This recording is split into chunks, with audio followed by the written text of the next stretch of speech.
Since the weekend there is a seat reserved for me in the front row in hell. After my girlfriend went on vacation last Friday, I immediately got involved with 2 ex-girlfriends again. I made a date with ex-girlfriend 1 on Friday for coffee in the gym on Monday evening after training. On Saturday evening ex-girlfriend 2 asked me if we could go to the cinema together as I had nothing better to do. I said yes, of course. After the cinema I went to her place and stayed until breakfast. Today I get in touch with my ex-girlfriend 3, with whom I only broke up for 6 weeks and wants to have me back with clear offers. I must say that I had the best sex of my life with her. The end of the song is that ex-girlfriend 1 and 2 are in the same fitness class tonight, which I didn't know before, and both want to meet me in the gym afterwards. Ex-girlfriend 3 has announced herself for tomorrow evening for a house call with me. And my girlfriend on vacation is texting me how much she loves me and has no idea what a dork she is with. The only positive thing this week is that on Monday I had a good time with the little one I picked up in the gym, and although we were already in bed, I didn't sleep with her and left with flimsy excuses. Lord, give me a little more sense than I have in my pants.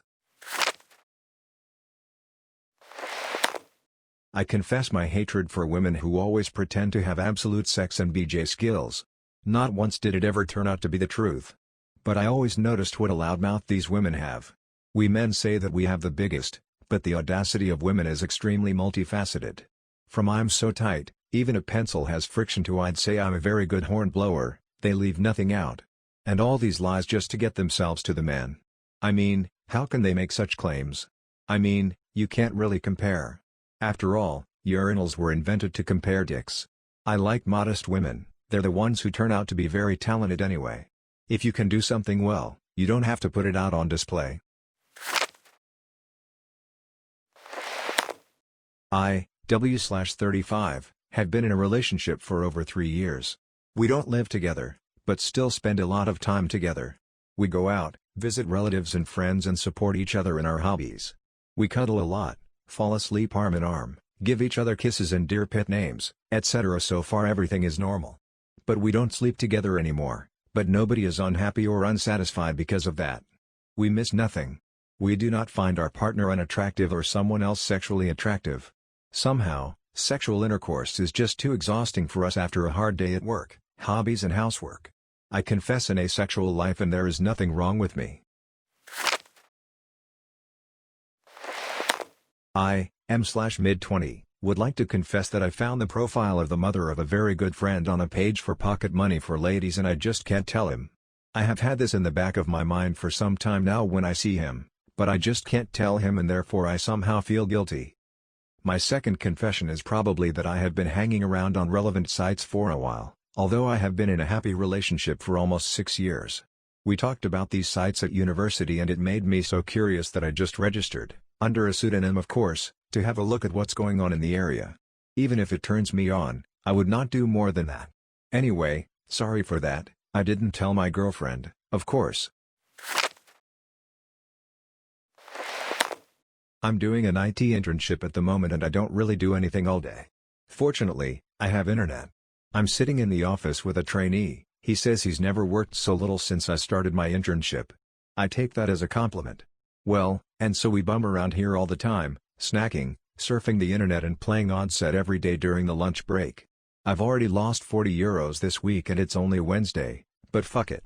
On the weekend we want to go to the casino together. We'll see what happens with that. So, see you later alligator, in a wall crocodile. I want to confess that I hit a young deer last night. I feel like a felon, but there was nothing I could have done. I was driving downhill and there was oncoming traffic. The SUV still had its high beam on and blinded me early with it. Suddenly a young deer appeared in my headlight beam.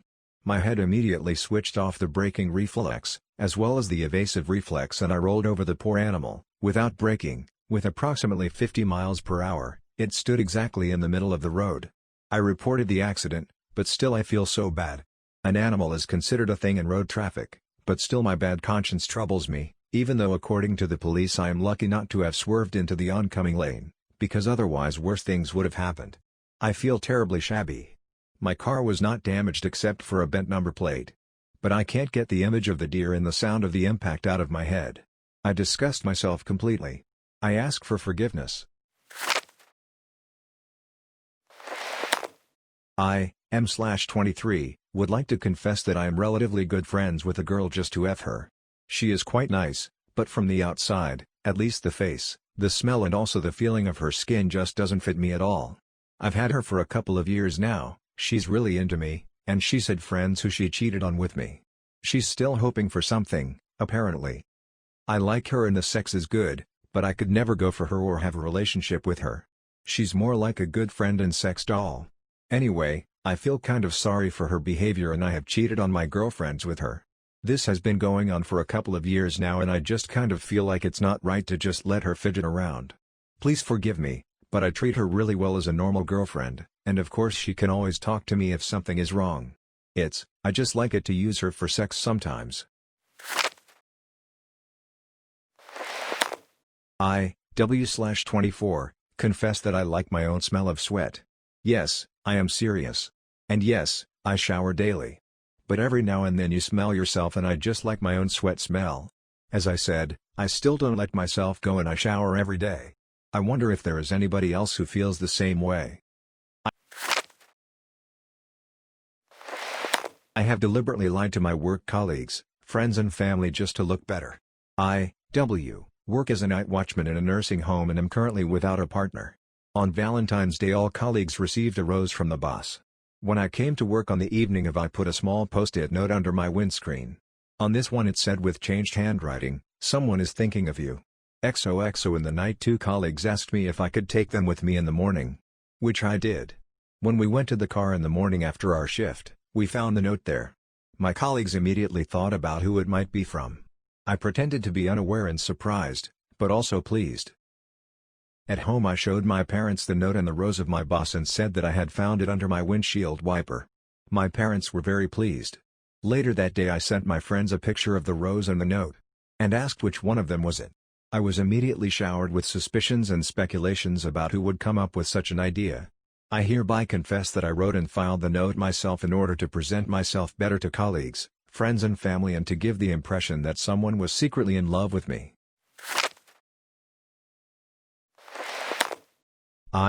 33/M, drank up all my courage and had sex with 2 men 3 hours ago because I wanted it more than anything else. Before the meet I bought a suction cup dildo of a decent size and rode it as hard as I could in the shower and on my parquet floor. I got dry orgasms all the time. Just to stretch out and have zero pain from the guys that I would soon phone up.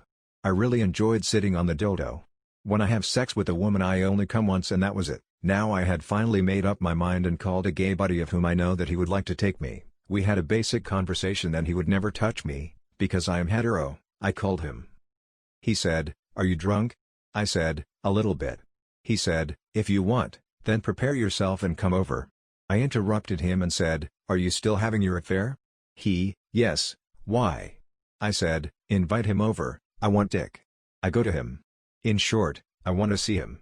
They shared me fraternally and I enjoyed it more than any sex before. I tasted sperm for the first time and I loved it. I rode them both.